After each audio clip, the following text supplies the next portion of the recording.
Bem-vindos ao Horizonte Filosófico. Hoje temos como tema a vida e obra de Sócrates. Inscreva-se e embarque nessa jornada de sabedoria.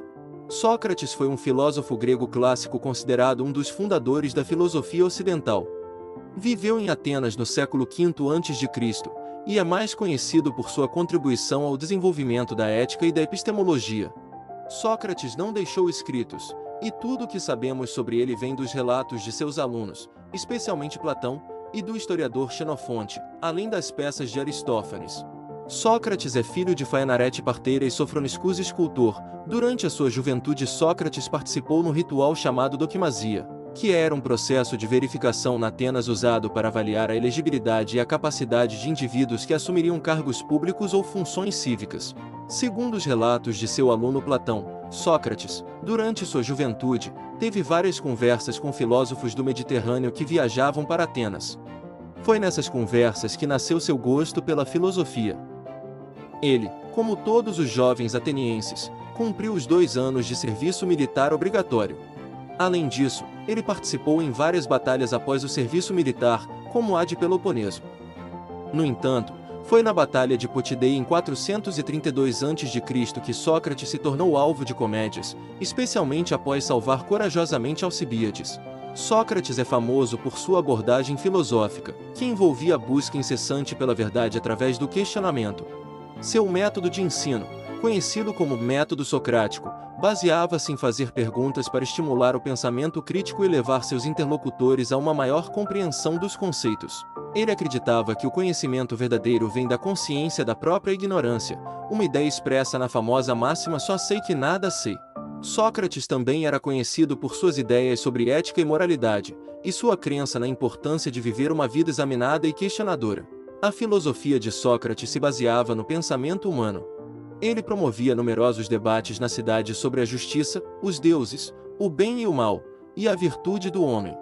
Através desses debates, Sócrates conquistava tanto admiradores quanto inimigos.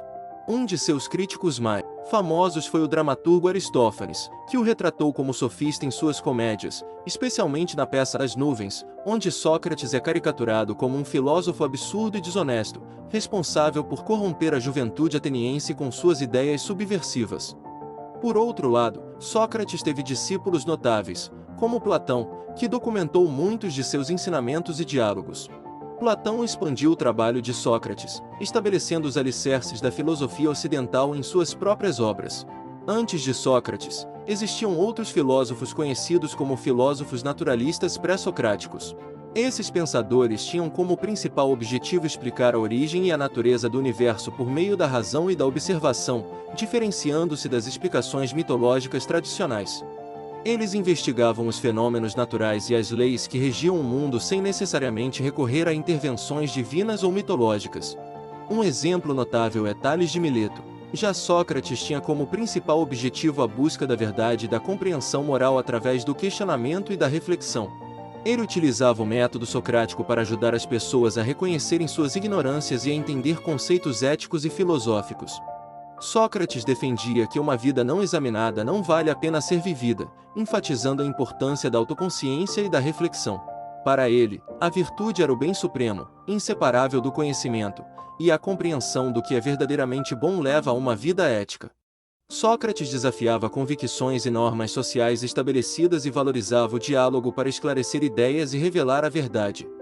Além disso, incentivava a autonomia intelectual e a reflexão pessoal como meios para alcançar a verdade e a virtude. Atenas, na época, estava passando por um período de instabilidade política e social após a Guerra do Peloponeso. Sócrates era visto por muitos como uma figura controversa, especialmente por suas críticas às instituições e aos cidadãos atenienses. Sua associação com figuras políticas impopulares, como Alcibíades e Critias, também contribuiu para sua má reputação. Devido à sua má reputação, Sócrates foi acusado de corromper a juventude de Atenas, de não reconhecer os deuses do Estado e de introduzir novas divindades. Em 399 a.C., ocorreu o julgamento de Sócrates, que foi relatado por Platão em seu livro Apologia de Sócrates. Seu julgamento foi realizado em 2 partes. Na primeira, a votação sobre sua culpa ou inocência teve uma margem apertada a favor de sua condenação. Platão, em seu diálogo Apologia, relata o discurso de defesa de Sócrates. Sócrates argumentou que ele não corrompia a juventude intencionalmente e que, se o fazia, deveria ser instruído e não punido. Ele também defendeu que sempre agiu em obediência a um chamado divino para questionar e estimular a reflexão entre os atenienses. Sócrates foi considerado culpado por uma estreita margem de votos. Em seguida, foi dada a oportunidade de sugerir uma punição alternativa à pena de morte proposta pela acusação. Sócrates, de maneira provocativa, sugeriu que deveria ser sustentado pelo Estado por seus serviços, mas também propôs uma multa, que foi rejeitada pelos jurados. Sócrates não pediu misericórdia e não apelou às emoções dos jurados, preferindo manter sua integridade filosófica. Antes do fim do julgamento, Sócrates fez um discurso final: chegou a hora de nos separarmos. Eu para morrer, vocês para viver. Quem de nós está seguindo o melhor caminho? Ninguém sabe, exceto os deuses. Ele foi aconselhado por seus amigos a fugir para o exílio, mas Sócrates rejeitou a ideia e assumiu a responsabilidade por seus atos. Finalmente, Sócrates foi condenado à morte e teve que beber cicuta, um veneno letal. Ele preferindo beber cicuta a renunciar suas crenças, tornando-se um mártir filosófico. Sua morte é vista como um martírio filosófico e teve um impacto profundo na história do pensamento ocidental, solidificando sua figura como um símbolo de integridade intelectual e moral. As frases de Sócrates e o seu significado. Só sei que nada sei, a famosa frase de Sócrates, só sei que nada sei, expressa a ideia de que a verdadeira sabedoria reside no reconhecimento da própria ignorância. Ao afirmar isso, Sócrates destacava a importância da humildade intelectual e a necessidade de questionar constantemente o conhecimento que se tem. Conhece-te a ti mesmo e conhecerás o universo e os deuses. Com essa frase, Sócrates deixa clara a ideia de que, para conhecer além, é necessário fazer um mergulho interior em busca de respostas sobre nós mesmos. Segundo ele, ao entender nossas próprias motivações, limitações e valores, podemos adquirir uma perspectiva mais clara sobre a vida, a moralidade e o cosmos.